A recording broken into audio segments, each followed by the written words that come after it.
word to wise. Grass only greener when it's fertilized. Gave them truth in these songs, they prefer to lies. Destiny beautiful, adrift in her purple lies. You can't see me, you Stevie. Wondering how I reach more evolutions than Evie and make it look easy. What is up, Earth's mightiest subscribers? It's Ernie, Blerd without fear. Welcome back to the channel. Alright, today's video we're going to be talking about New Mutants number 20 by Vita Ayala and Alex Lenz. And in this video, we are going to learn exactly what it is the young mutants on the island, namely Cosmar, Rainboy, Anoli, and No Girl, plan to do about the mysterious death of their friend Scout. And more importantly, we're kind of going to address some narratives going on in this book in regards to double standards when it comes to giving certain mutants second chances on the island, and how there just might be hope for humans and mutants getting along on a little island in the South Atlantic Ocean that is not Krakoa. We're gonna talk about all this and more right now, but first, if you want to see more awesome videos like this one, make sure you hit that subscribe button, and if you enjoy the video, go ahead and Hulk smash that like button because it really helps the channel out. All that aside, let's talk about New Mutants number 20. Now, last time we left off, Scout was found dead by her friends Cosmar, Rainboy, Anoli, and No Girl. This was all in the aftermath of Scout trying to determine how she wanted to help her friends and how she wanted to stop them from falling under the influence of the Shadow King, who has, for all intents and purposes, been trying to teach them how to create a mutant circuit, much in the same way that we've seen other characters do in other X-Men comics and even in some of the more recent issues of New Mutants. This one in regards to body swapping, something that has been proven to be deadly to these characters because they are trying to exist in bodies that aren't theirs. The only one who kind of seems to be able to do this without necessarily hurting themselves is No Girl. And after the group try and figure out what's going on with her and trying to decide what to do next with her, the only option they can come up with is to try to resurrect her themselves. Now, you're probably asking yourself the reason why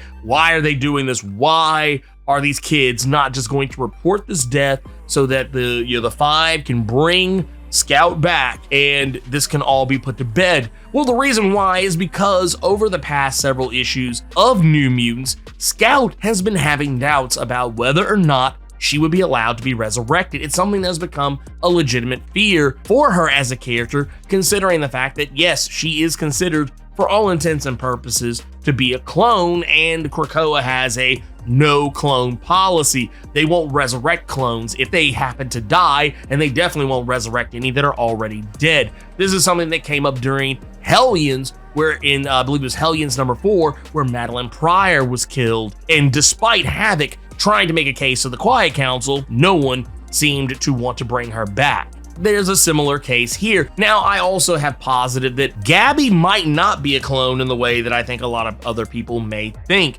We got to remember that Laura Kinney in, I believe it was Hunt for Wolverine Adamantium Agenda number 4, we learned that Laura has an actual mother. She was not technically a clone in the strictest sense. She is actually Wolverine's daughter for all intents and purposes. Now, Gabby is also a clone of Wolverine as well. However, in this particular case, it makes me wonder, well, if Laura has an actual mother, why wouldn't Gabby? So this is one of those things that they're kind of playing around with the whole idea of whether or not Scout can be resurrected. But regardless of all that, the reason why Gabby is up and running around in this book is because No Girl is piloting her body. And while yes, they make a very good case here for the hypocrisy of Krakoa, but they also make a strong case for the hyperbole that teenagers often tend to engage in, going on about how angry they are at the fact that Karma was able to go through the Crucible despite not having lost her powers or anything of that nature. They don't know that she was going through the Crucible to have her brother resurrected. They're not aware of this information, so they're kind of talking out of their ass and kind of being incredibly loud and incredibly wrong. However, one of the things they're not wrong about is the fact that, yeah, Cosmar wanted to go through the Crucible to fix their appearance now that they have more control over their abilities, but they were denied. Hell, even the fact that no one's ever gone out of their way to give no girl a body after what happened to her at the hands of the U-Men. Or more importantly, the fact that no girl isn't even a name that she asked for. It was given to her.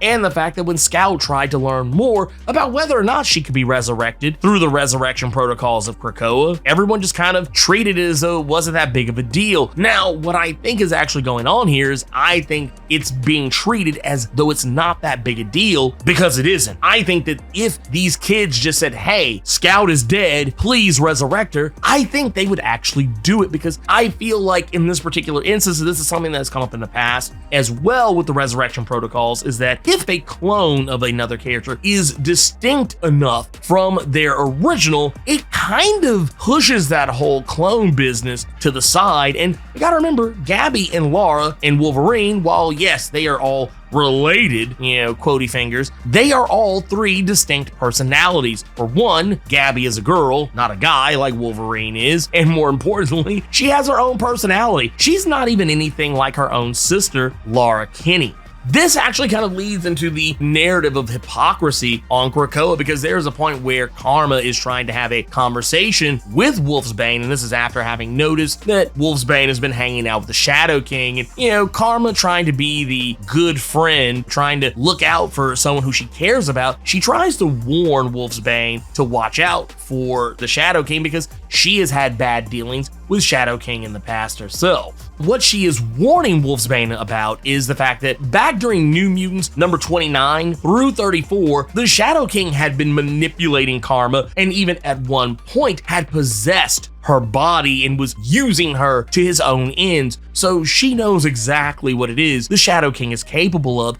and she doesn't want Wolfsbane to fall into the same trap. Though Wolfsbane does bring up something very interesting, the fact that Wolfsbane has been trying to give people second chances, that is what Krakoa is all about, is about second chances. We have given second chances to Magneto. I would say he has had more than second chances in regards to his character. We've given second chances to Apocalypse. They have given second chances to Mr. Sinister. They've given second chances to Mastermind, Emma Frost, even though Emma Frost redeemed herself a long time ago before House of X. All of these characters that used to be the bad guys, they are now on the same side. All sins have been forgiven because together mutants are stronger, and keeping up with petty squabbles just won't do. And this is something where we have to remember that Karma's brother Tran, the whole idea that Karma went through the Crucible to have him resurrected and brought back, and this is despite the fact that Tran on multiple occasions has either tried to kill her or take her body over, and much like what the Shadow King did to Karma, Tran was going to do to her. And Tran is Karma's twin brother. And this kind of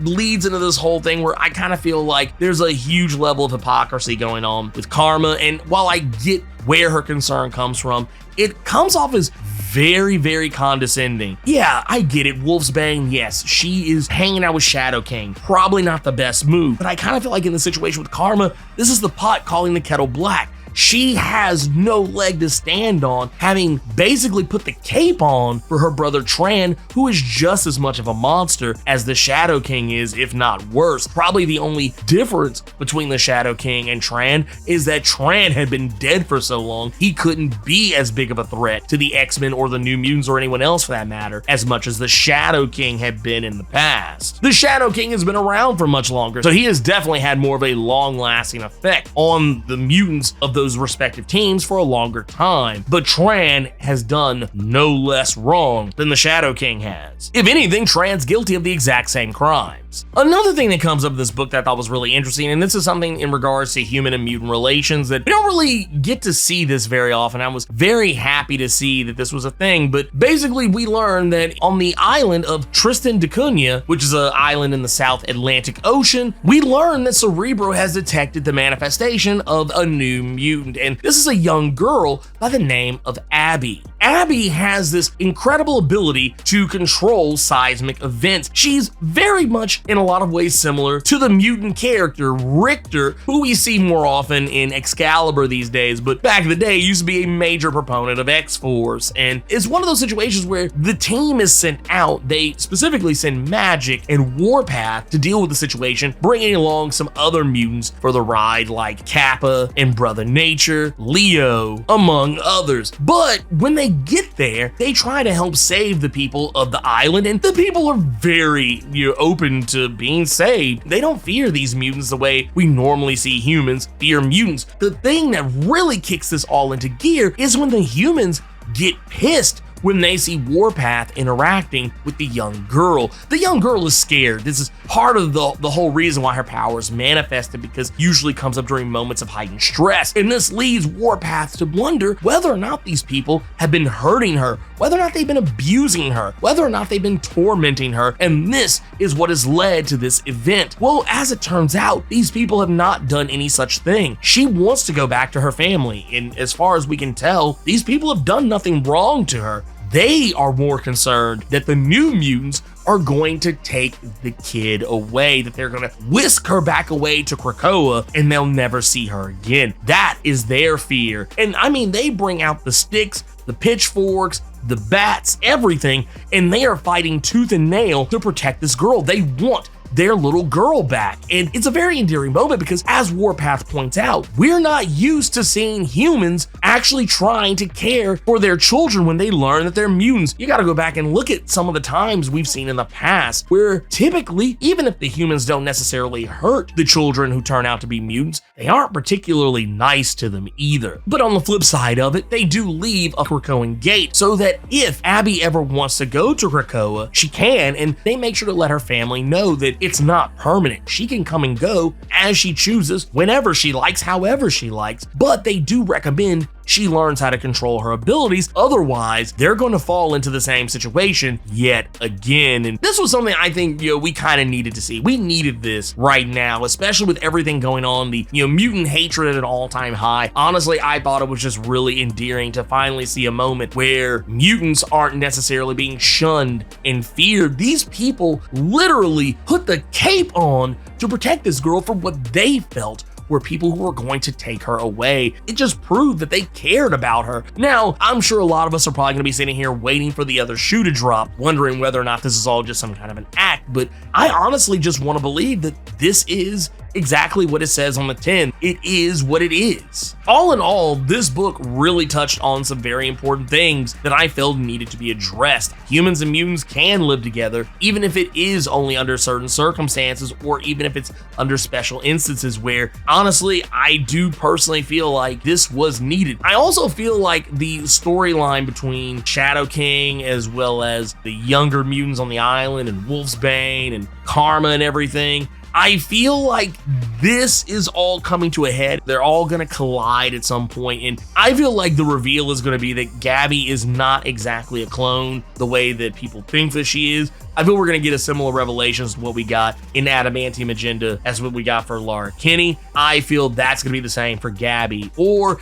at the very least, they are gonna deem her to be as different from Lara as Lara is from Logan, and I feel like that's gonna be the difference maker. Even if they do go with the whole clone bit, I feel like that's what's gonna separate her from being one of the clones that can be resurrected versus not being resurrected. And I honestly think that we are going to finally get some more information about what's going on with Wolfsbane's son, Tyr. Maybe we will get that resurrection here sooner or later, and maybe, who knows, Karma will get off her high horse. I'm also hoping we get a little bit more information on what's going on with the Shadow King. I'm kind of hoping that Amal Farouk is not the bad guy in all this, that it's just more Shadow King shenanigans, the Shadow King using and abusing his control over Amal Farouk. The October solicits kind of lead us in that direction, so that's what I'm banking on here. I think Amal Farouk is completely innocent in all of this. He is just as much a victim of the Shadow King's machinations as everyone else is. If you enjoyed this video, Hulk smash that like button and make sure to share the video all over the internet and with all your friends so they'll know how you leveled up your comic book big brain in regards to New Mutant and Reign of X. On your way out, make sure to hit that subscribe button and let me know what you thought about New Mutants number 20. Keep it plus ultra and sound off in the comments.